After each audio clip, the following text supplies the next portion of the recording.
Sebelumnya, perkenalkan kami dari kelompok D2. Kali ini kami akan menjelaskan mengenai siklus estrus pada anjing kintamani. Sebelum masuk ke dalam pembahasan, berikut adalah anggota kelompok dari D2. Yang pertama ada Florentia Lentera Kasirosari dengan NIM akhir 058, Michelle Bernardin Sinaga dengan NIM akhir 062, saya sendiri Naomi Anabel Sialagan dengan NIM akhir 063, selanjutnya ada Citra Rizky Alidia dengan NIM akhir 067, Febri Safina dengan NIM akhir 068, Putu Krisna Diandra dengan NIM akhir 074, Angelica Pabutungan dengan NIM akhir 076, Nurul Bakira Rifari dengan NIM akhir 077, Dea Agatha dengan NIM akhir 078, dan yang terakhir ada Nimade Chandra Dewi dengan NIM akhir 079. Baik, selanjutnya saya akan menjelaskan mengenai pendahuluan dari siklus estrus pada anjing betina. Siklus estrus merupakan siklus reproduksi alami yang terjadi secara periodik setelah anjing mencapai masa pubertas. Siklus ini dikendalikan oleh kerjasama hormon reproduksi yang berasal dari hipotalamus, hipofisis, dan ovarium. Hormon-hormon tersebut berperan dalam mengatur pertumbuhan folikel di ovarium, proses ovulasi atau pelepasan telur, serta mempersiapkan uterus agar siap menerima dan mendukung kebuntingan apabila terjadi pembuahan. Oleh karena itu, pemahaman mengenai siklus estrus sangat penting menjadi dasar dalam manajemen reproduksi, penentuan waktu perkawinan, maupun penanganan kesehatan reproduksi pada anjing. Baik, saya akan menjelaskan siklus estrus pada anjing kintamani. Siklus estrus merupakan perubahan fisiologis dan hormonal pada anjing betina yang menandakan kesiapan untuk bereproduksi. Siklus ini terdiri dari 4 fase. Yang pertama, proestrus, ditandai dengan vulva yang membengkak dan keluar darah. Lalu yang kedua itu ada estrus, yaitu fase subur saat ovulasi terjadi dan betina menerima penjantan. Yang ketiga, diestrus, ketika kadar progesteron meningkat dan betina tidak lagi menerima pejantan. Yang terakhir, yaitu anestrus, yaitu fase istirahat reproduksi.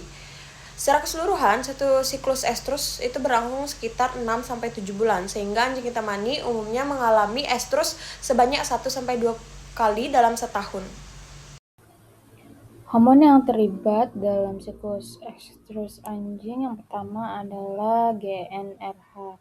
Hormon ini adalah gonadotropin releasing hormone. Hormon ini diproduksi oleh hipotalamus, yaitu bagian otak yang berfungsi sebagai pusat pengendali sistem reproduksi. Karena perannya sangat penting, GnRH ini sering disebut sebagai pengatur utama atau master regulator dari siklus reproduksi. Cara kerjanya adalah dengan memberikan sinyal kepada kelenjar hipofisis atau pituitari untuk melepaskan dua hormon penting yaitu FSH dan LH. FSH atau follicle stimulating hormone berfungsi merangsang pertumbuhan dan pematangan folikel di ovarium, sementara itu LH atau luteinizing hormone berperan memicu terjadinya ovulasi, yaitu pelepasan sel telur serta merangsang pembentukan korpus luteum yang nantinya menghasilkan hormon progesteron. Namun, saat hewan sedang bunting, kadar progesteron dalam tubuh meningkat sangat tinggi. Kondisi ini akan memberikan umpan balik negatif ke hipotalamus sehingga produksi GnRH ditekan. Akibatnya, pelepasan FSH dan LH juga menurun, sehingga tidak terjadi pematangan folikel maupun ovulasi baru selama masa kebuntingan. Mekanisme ini penting untuk mempertahankan kebuntingan hingga janin berkembang dengan baik.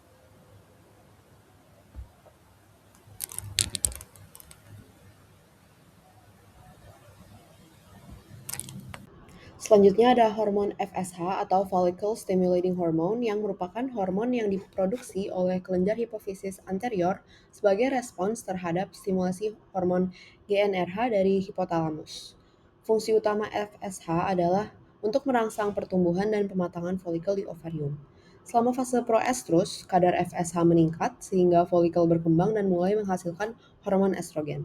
Peningkatan estrogen kemudian memberikan umpan balik negatif yang menekan sekresi FSH agar tidak terjadi pematangan terlalu banyak folikel. Selain itu juga FSH meningkatkan sensitivitas folikel terhadap hormon LH sebagai persiapan menuju ovulasi. Setelah ovulasi terjadi dan memasuki fase diestrus, kadar FSH kembali menurun. Selanjutnya adalah luteinizing hormone atau LH. Sama seperti FSH, LH merupakan hormon glikoprotein yang diproduksi oleh kelenjar hipofisis anterior sebagai respons terhadap pelepasan GnRH dari hipotalamus. Nah, fungsi utama dari LH adalah memicu terjadinya ovulasi dan juga mengubah folikel yang telah pecah menjadi korpus luteum. Nah, menjelang estrus, folikel yang berkembang menghasilkan estrogen nantinya di jumlah yang tinggi. Kemudian ketika estrogen sudah berada pada puncak, nanti akan terjadi umpan balik positif ke hipotalamus dan juga hipofisis, sehingga akan memicu lonjakan LH atau yang dikenal sebagai LH surge. Nah, lonjakan LH ini sangat penting karena menjadi sinyal terjadinya ovulasi yang umumnya berlangsung sekitar 24 sampai 48 jam setelah LH surge. Nah, nanti setelah ovulasi, LH tetap akan berperan dalam proses luteinasi, yaitu akan mengubah sel granulosa dan juga sel TK menjadi sel luteal penyusun hormon corpus luteum.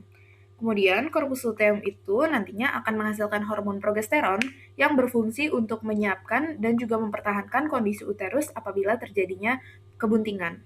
Nah, bila tidak terjadi kebuntingan, corpus luteum akan mengalami luteolisis atau degenerasi sehingga produksi progesteron menurun dan juga siklus reproduksi akan memulai kembali. Selanjutnya ada estrogen, di mana estrogen ini diproduksi oleh sel granulosa dan sel TK pada follicle di graft di ovarium. Sel TK ini akan menghasilkan androgen yang kemudian diubah oleh sel granulosa menjadi estrogen. Adapun jenis utamanya itu ada estradiol 17 beta yang merupakan bentuk estrogen yang paling aktif secara biologis. Adapun fungsi estrogen itu adalah sebagai pengatur dan mengkoordinasikan proses reproduksi. Estrogen ini mengatur siklus estrus dan menstruasi serta mempengaruhi pelepasan hormon reproduksi seperti FSH dan juga LH. Lalu dia akan menstimulasi perkembangan organ reproduksi dan mempersiapkan tubuh untuk pembuahan.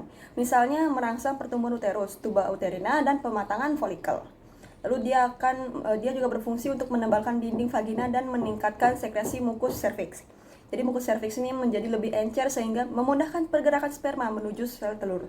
Yang terakhir itu berperan dalam metabolisme kalsium dan menjaga kesehatan tulang. Selanjutnya ada hormon progesteron, di mana hormon ini dihasilkan oleh korpus luteum setelah ovulasi, di mana fungsinya sendiri untuk mengatur siklus estrus dan mempertahankan kebuntingan pada anjing. Untuk perannya sendiri pada awal siklus atau proestrus, di mana kadarnya masih rendah dan baru akan naik di akhir proestrus atau awal estrus karena proses luteinisasi setelah ovulasi. Kemudian hormon ini juga membantu uterus untuk implantasi nantinya dan mendukung perkembangan endometrium. Dan pada tahap saat di estrus, kadarnya akan tinggi dan hormon ini akan menjaga kondisi uterus dan mencegah kontraksi dini. Nah, selama kebuntingan, hormon ini menjaga stabilitas uterus serta mendukung perkembangan embrio dan plasenta. Kemudian pada menjelang partus atau melahirkan, kadar progesteron turun drastis atau luteolisis, dan penurunan ini akan memicu kontraksi uterus sehingga proses kelahiran dapat dimulai. Baik, selanjutnya yaitu hormon prolaktin. Prolaktin merupakan hormon yang disekresikan oleh hipofisis anterior dan memiliki peran kunci dalam fase luteal pada siklus estrus anjing. Secara fisiologis, kadar prolaktin relatif rendah selama proestrus dan estrus, kemudian mulai meningkat pada awal diestrus dan mencapai puncaknya pada diestrus akhir. Peningkatan ini berkaitan dengan penurunan kadar progesteron dan berkontribusi terhadap pemeliharaan fungsi luteal serta transisi menuju fase berikutnya.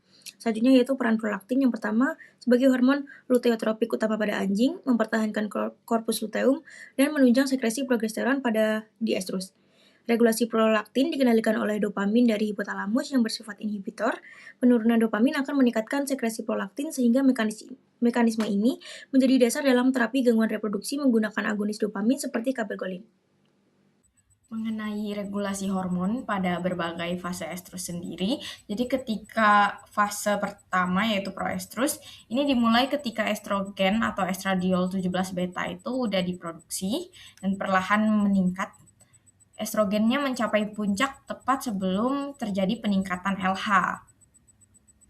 Seperti terlihat pada gambar. Dan peningkatan estrogen ini menyebabkan keratinisasi epitel vagina untuk menyiapkan terjadinya kopulasi. Sedangkan FSH-nya itu tetap sedang saat fase ini. Tetapi pada fase estrus terjadi yang namanya pre-ovulatory luteinization, yaitu pada anjing kadar progesteron itu meningkat ketika fase estrus, meningkat perlahan. Kemudian pada saat ovulasi, sekresi estrogennya menurun, tetapi pre-ovulatory luteinization, yaitu progesteronnya meningkat. Dan peningkatan sekresi LH ini terjadi 1 hari. Dan ketika masa estrus ini oosit primernya matang dalam 48-72 jam dan progesteron meningkat 2 hari sebelum ovulasi. Ketika ovulasi, kadar progesteron itu 5 nanogram per mililiter. Dan tentunya ketika terjadi ovulasi, LH-nya itu puncak. Hormon-hormon ini menyebabkan terjadinya clinical signs yang bisa dilihat secara eksternal seperti vulva yang membengkak dan hewan menjadi reseptif terhadap pejantan seperti pada tabel-tabel berikut. Selanjutnya adalah fase diestrus. Pada fase ini korpus luteum berkembang dan menghasilkan progesteron dalam jumlah tinggi. Durasi diestrus berkisar 50-80 hari baik pada anjing bunting maupun yang tidak bunting. Pada bagian perubahan hormon dan ovarium, folikel yang telah mengalami ovulasi akan mengalami luteinisasi dan membentuk korpora lutea yang fungsional. Akibatnya kadar progesteron meningkat sejak akhir estrus dan mencapai puncak sekitar 15-25 nanogram per mililiter.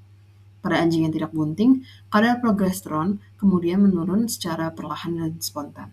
Selain itu, fase luteal pada anjing yang tidak bunting berlangsung sekitar 5 hari lebih lama dibandingkan pada anjing bunting. Selama fase ini, LH dan prolaktin berperan sebagai hormon luteotropik, yaitu hormon yang membantu mempertahankan fungsi korpus luteum agar tetap menghasilkan progesteron. Yang terakhir yaitu fase anestrus, yaitu periode istirahat seksual setelah fase diestrus. Pada fase ini, aktivitas ovarium sangat minimal sehingga belum terjadi folikulogenesis yang aktif. Durasi anestrus pada anjing cukup bervariasi, yaitu sekitar 2 hingga 10 bulan. Jika kita melihat bagian aktivitas hormon selama anestrus, kadar LH dan FSH masih relatif stabil. Namun, menjelang akhir anestrus terjadi peningkatan frekuensi dan amplitudo pelepasan LH disertai peningkatan FSH. Peningkatan FSH ini berfungsi memicu awal perkembangan folikel ovarium. Perubahan tersebut menunjukkan bahwa aksis hipotalamus hipofisis gonad mulai aktif kembali. Hal ini kemudian membawa kita ke bagian transisi ke fase proestrus, yaitu ketika peningkatan LH dan FSH mengaktifkan kembali ovarium sehingga folikel mulai berkembang. Dengan demikian, fase anestrus berakhir dan siklus reproduksi memasuki fase proestrus kembali. Baik, kesimpulan yang dapat kita ambil, siklus estrus pada anjing hitam-mani merupakan proses reproduksi yang berlangsung secara periodik dan dikendalikan oleh interaksi kompleks antara hormon hipotalamus, hipofisis, dan ovarium. Siklus ini terdiri dari 4 fase utama, yaitu proestrus, estrus, diestrus, dan anestrus, yang masing-masing memiliki perubahan fisiologi dan hormonal yang khas. Hormon seperti FSH, progesteron, dan prolaktin berperan penting dalam mengatur perkembangan folikel, ovulasi, serta mempertahankan fungsi korpus luteum dan kondisi uterus. Pemahaman terhadap dinamika siklus ini sangat penting untuk mendukung manajemen reproduksi, diagnosis, serta penanganan kesehatan reproduksi pada anjing khususnya pada ras kintamani. Berikut merupakan daftar pustaka yang kami gunakan. Sekian presentasi dari kelompok kami, mohon maaf jika ada kesalahan kata maupun perbuatan. Terima kasih.